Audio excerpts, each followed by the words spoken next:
I have so many takeaways with Mike Tyson versus Jake Paul. So many that I don't know what I want to talk about first. But we're going to go with the fact that I think this was an exhibition match. I don't think it was real. I don't think it was a real competitive fight. I don't think Jake Paul really tried to knock out Mike Tyson. I think Jake Paul knew what he was doing. And I think Jake Paul, he had Mike Tyson where he wanted him early, and he quickly put the candle out. You know what I mean? He put that flame out, that flame of hope to think, oh my God, maybe the nostalgia, maybe he could turn back the clock one more night. No, Jake Paul was there. He showed it. Tyson was getting hurt, and then he took his foot off the gas. He took his foot off the gas, and he just started jabbing him from the outside and throwing left hooks from the out. Like there were times, like he would turn up on him at times, but it was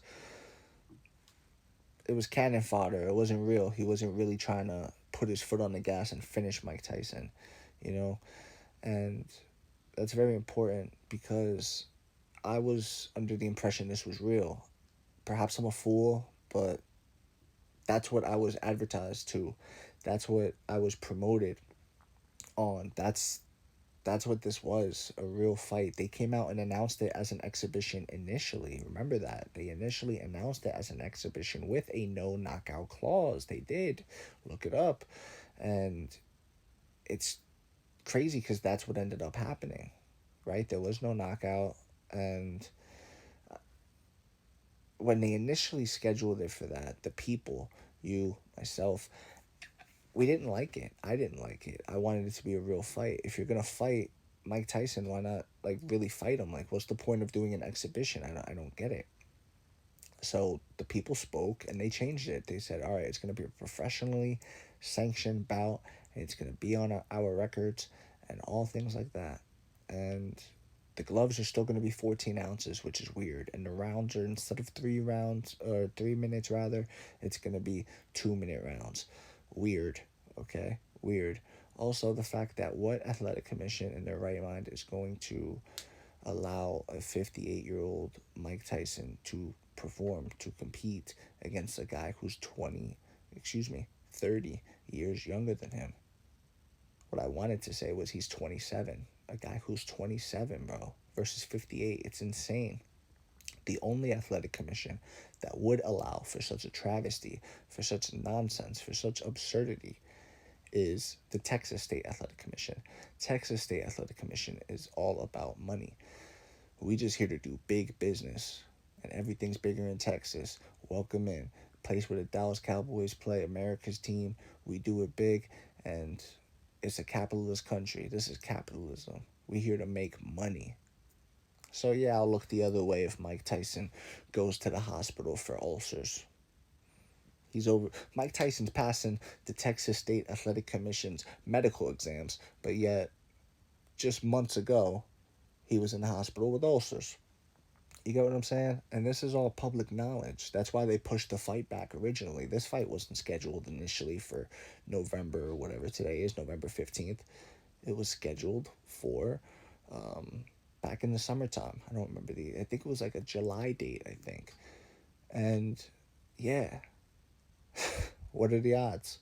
So I don't know. I'm a little bit confused on whether or not that was a real fight.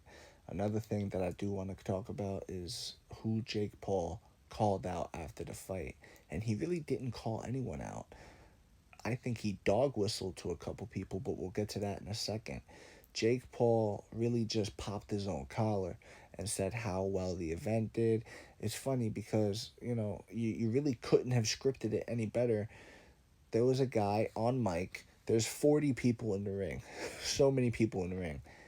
And all you could hear in the background, besides Jake and the main people, is this one other person that goes, we beat Mayweather McGregor. We beat Mayweather McGregor. Yeah, it's going to, stuff like that. I don't know, you couldn't have scripted that. It's crazy how we were able to pick that up. It sounded like he was talking directly into a microphone. I mean, we didn't hear nothing else from the other 40 people in the ring shuffling around and murmuring, but we hear that. Amazing. What a coincidence. So, it's just interesting to me how he said he's the money man. The money man. Now, let me ask you, who's the money man in boxing? Who's the money man in MMA? Conor McGregor, Floyd Mayweather. And that's exactly what that guy said on mic, right? Okay. You guys get where I'm going with this, hopefully.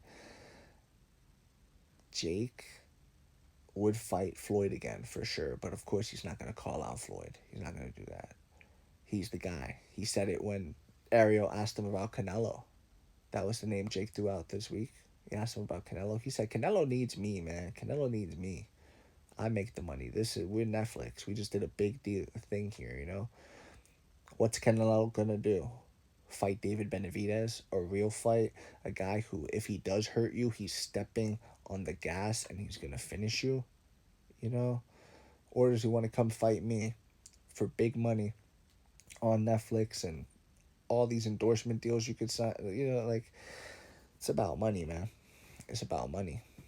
The last thing I want to talk about is, was this genuine? I question Jake Paul's heart. I'll be honest with you. I question his genuosity, right? That's what it is, genuosity. Genuineness. That's the word that I was looking for. I question whether or not this was sincere. I question if this was the good in Jake's heart. And I would say no. You know, I would say no. I think Jake is someone who knows about the book 48 Laws of Power, or at least the concepts of the book. If he's never read the book, he's familiar with the idea and the Machiavellian strategic. He's aware of that concept, and he knows that many eyes were on him, and he knows what the public wants to see. The public wants to see this. This makes Jake look good. When Jake does the bowing, it had me for a second. He's really good. Jake is really good. He's good with the flim flam. You know, Satan is also good with the flim flam and the deception. And looking at his child. You're looking at his child right there. That's the problem child, Jake Paul. And man, I really do question him. I truly do view Jake Paul as a deceiver. I think he's someone who personifies hedonism, and I think he's an influencer. He calls himself an influencer. And what are you influencing? How are you influencing? Are you influencing positively or negatively? And I think Jake Paul's influence on society is as damaging for society as pornography's influence on society. I think it's hand in hand. One deals with lust and the other one deals with ego and pride and all this shit that Jake Paul, materialism, all this garbage that Jake Paul stands for. Truly. When he says things to people before the fight, oh, how much you want to bet I'll win? How much you want to bet? How much you want to bet? One dude said to him, how much you want to lose? And Jake was like, dude, I shit more money than you make in your entire life. What kind of way is that to talk to another human being, man? What kind of way is that to, like, it's so hateful. Jake Paul really pushes hate, and that's not good. It's not good when one of the biggest influencers in the world, Jake Paul, pushes hate, influences for hate. No good, man. No good, no good. It's no good. Whether you agree with me, disagree with me, it doesn't matter. Just join the discussion, follow for more, and leave a like if you enjoyed the time spent. Thank you. You are all appreciated.